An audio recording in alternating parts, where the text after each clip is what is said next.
Talagang, sa atin dito, wala talagang absolute divorce. Wala po. Pero may mga pagbabago ang ruling ng ating mahal na Korte Suprema na kapag yung Pilipinos ay nakumuha ng divorce decree sa abroad at hindi naman repugnant yung ground dito sa ating national law, eh pwede mag-file ng petition for recognition of divorce. Basta may documentation.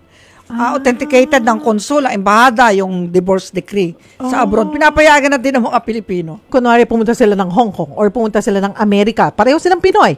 Okay, nag-tourist, nagpakasal doon. Tapos pagdating dito ay naghiwalay na. Pilipino sila pareho. So ang gagawin nila, iniisip nila dahil sa Amerika sila at may divorce doon sila magpa-file ng divorce. Wait, yung ba ay kinire-recognize? Kung papayagan ng ating korte.